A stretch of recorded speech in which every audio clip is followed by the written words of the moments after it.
शिव प्रेमियों के चरणों में कोटि कोटि प्रणाम। शिव मुक्ति कैसे देते हैं? शिव का क्या ढंग है मुक्ति देने का? एक दर्शक ने प्रश्न किया है, बड़ा उत्तम प्रश्न है। सभी दर्शकों की ऐसी जिज्ञासा हो सकती है कि शंकर जी के पास ऐसा कौन सा ढंग है जिससे मुक्त करते हैं? क्या तरीका उनका? एक शंकर तो है जो हमारी पकड़ से बहुत दूर है, हमारे ध्यान से बहुत दूर है, हम उस तत्व के बारे में सोच भी नहीं पा रहे। एक शंकर है जो कैलाशी है, जो कैलाश पर है। उन्होंने सारे सूत्र दिए हैं कि मेरा परम स्वरूप भैरव, अंतिम स्वरूप, अंतिम तत्व में कैसे स्थित हुआ जा सकता है। शंकर जी ने कहा है, बताया है। हम आपको अपने अंदाज में बताने का प्रयास करेंगे। वीडियो अंत तक देखना। अच्छी लगे तो लाइक और कमेंट अवश्य करना, हमें प्रोत्साहन मिलता है। तो शंकर जी मुक्ति कैसे देते हैं? क्या फार्मूला है शंकर जी के पास? अनंत ढंग है शंकर जी के पास। कभी कभी काशी में भी मुक्ति देते हैं वो, हमने आपको बताया था काशी वाली वीडियो में। और हम असंख्य ढंग में से एक ढंग आपको बताने वाले हैं कि शंकर मुक्ति कैसे देते हैं।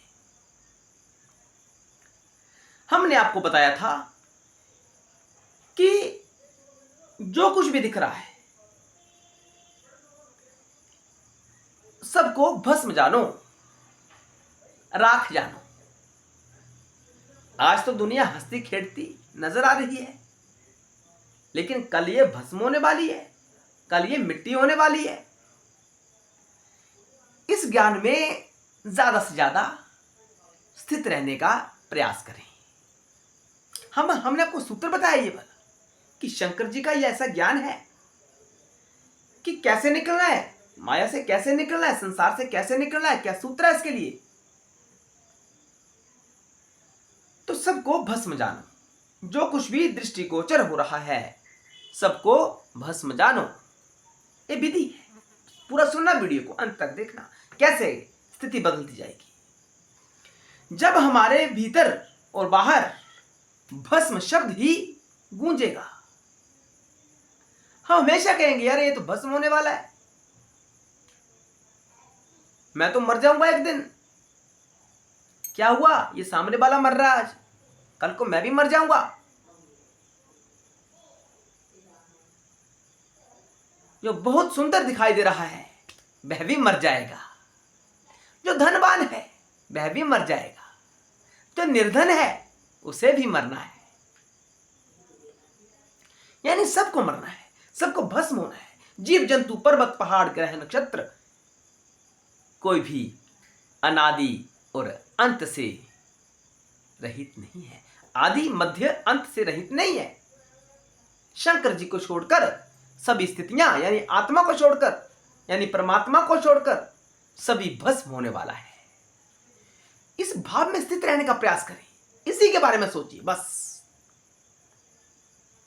आप पक्के योगी बन जाएंगे, आप साधु बन जाएंगे। अगर आपको नहीं बनना साधु तो इस वीडियो को यहीं बंद कर दीजिए।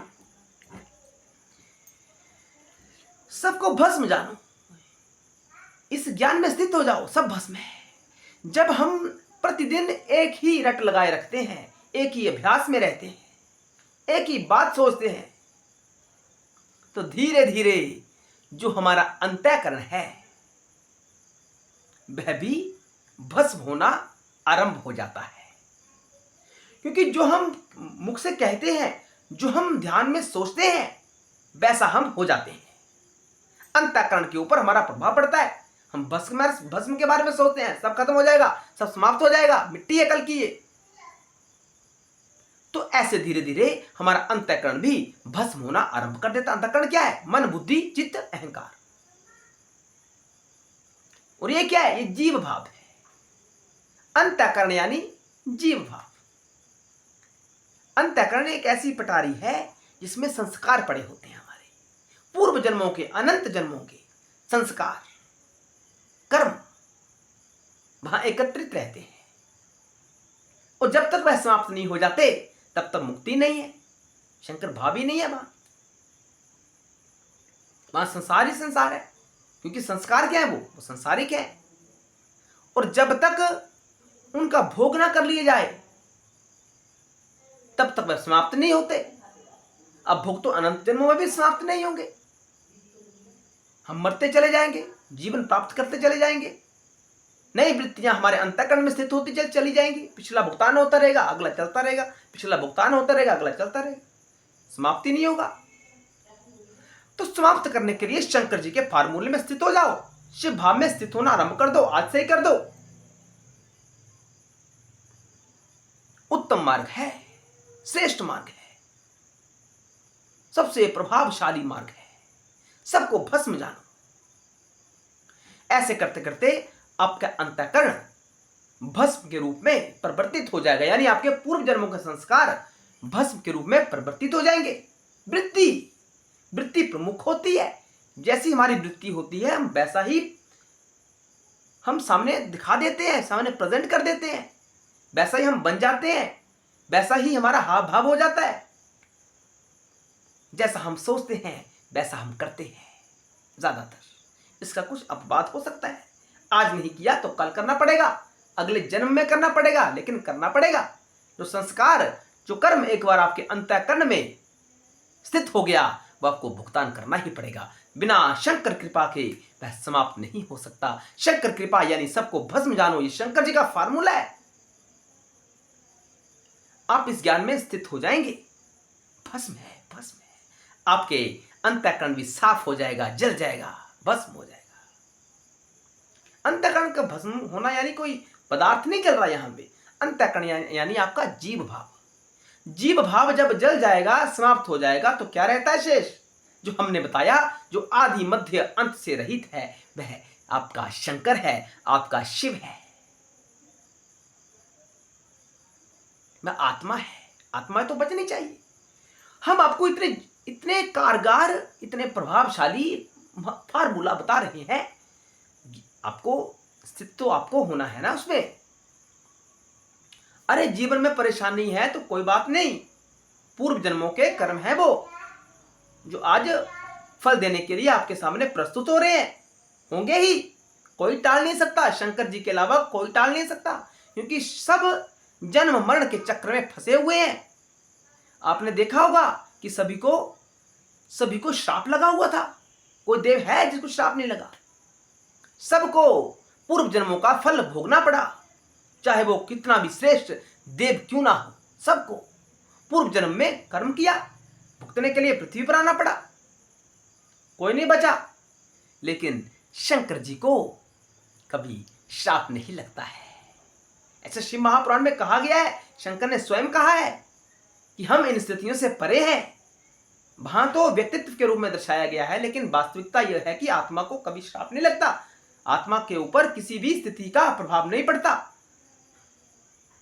तो ये उत्तम ज्ञान है। नष्ट जानो कि आज आपको अच्छा लग रहा है, आज बड़ा प्रसन्न है, कल को तो भस्म होने वाला है। इस भाव की वृत्ति बना लो बस। यही आपके चारों तरफ घूमना चाहिए बस।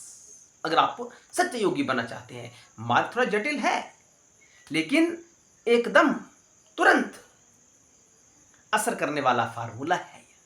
आप देखना, कुछ ही महीनों में आपकी वृत्ति बदल जाएगी, संसार को देखने का आपका दृष्टिकोण बदल जाएगा।